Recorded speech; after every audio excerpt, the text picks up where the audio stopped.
This is the law of the guilt offering. It is most holy. In the place where they kill the burnt offering, they shall kill the guilt offering, and its blood shall be thrown against the sides of the altar.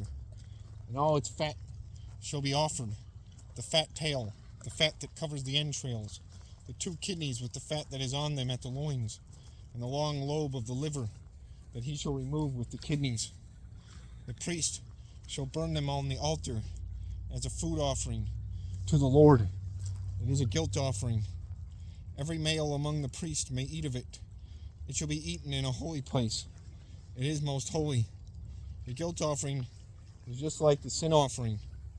There is one law for them.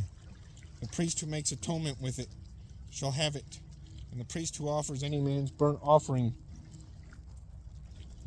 shall have for himself the skin of the burnt offering that he has offered, and every grain offering baked in the oven, and all that is prepared on a pan or a griddle shall belong to the priest who offers it, and every grain offering mixed with oil or dry shall be shared equally among the sons of Aaron. And this is the law of the sacrifice of peace offerings that one may offer to the Lord.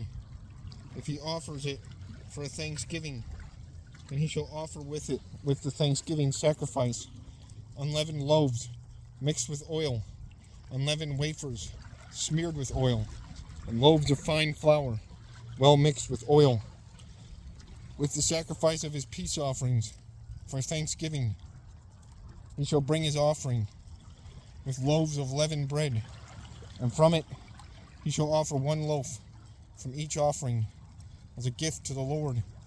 It shall belong to the priest who throws the blood of the peace offerings and the flesh of his sacrifice, and the flesh of the sacrifice of his peace offerings for thanksgiving shall be eaten on the day of his offering. He shall not leave any of it until the morning. But if the sacrifice of his offering is a vow offering or a free will offering, it shall be eaten on the day that he offers his sacrifice, and on the next day what remains of it shall be eaten. But what remains of the flesh of the sacrifice on the 3rd day shall be burned up with fire. If any of the flesh of the sacrifice of his peace offering is eaten on the 3rd day, he who offers it shall not be accepted, neither shall it be credited to him. It is tainted, and he who eats of it shall bear his iniquity. Flesh that touches any unclean thing shall not be eaten. It shall be burned up with fire. All who are clean may eat flesh, but the person who eats of the flesh of the sacrifice of the Lord's peace offerings, while an uncleanness is on him, that person shall be cut off from his people. And if anyone touches an unclean thing, whether human uncleanness or an unclean beast or any unclean detestable creature, and then eats some flesh from the sacrifice of the Lord's peace offerings, that person shall be cut off from his people. The Lord spoke to Moses, saying, "Speak to the people of Israel, saying, you shall eat no fat of ox or sheep or goat, the fat of an animal that dies of itself, and the fat one that is torn by beasts may be put to any other use, but on no account you shall eat it. For every person who eats of the fat of an animal, of which a food offering may be made to the Lord, shall be cut off from his people. Moreover, you shall eat no blood whatever, whether fowl or of animal, in any of your dwelling places. Whoever eats any blood, that person shall be cut off from his people." The Lord spoke to Moses, saying, "Speak to the people of Israel, saying, whoever offers the sacrifice of his peace offerings to the Lord shall bring his offering to the Lord from the sacrifice of his peace offerings. His own hands shall bring the Lord's food offerings. He shall bring the fat with the breast, that the breast may be waved as a wave offering before the Lord.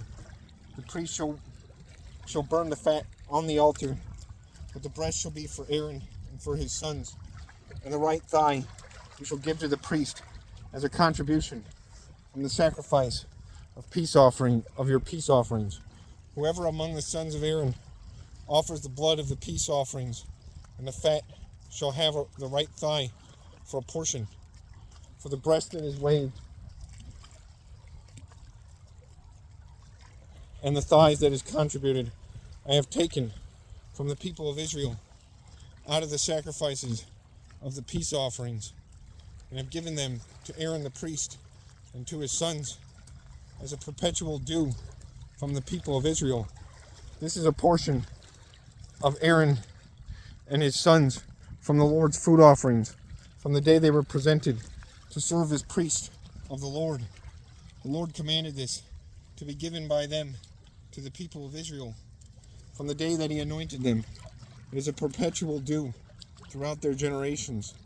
This is the law of the burnt offering, of the grain offering, of the sin offering, of the guilt offering, of the ordination offering, and peace offering, which the Lord commanded Moses on Mount Sinai on the day that he commanded the people of Israel to bring the offerings to the Lord in the wilderness of Sinai.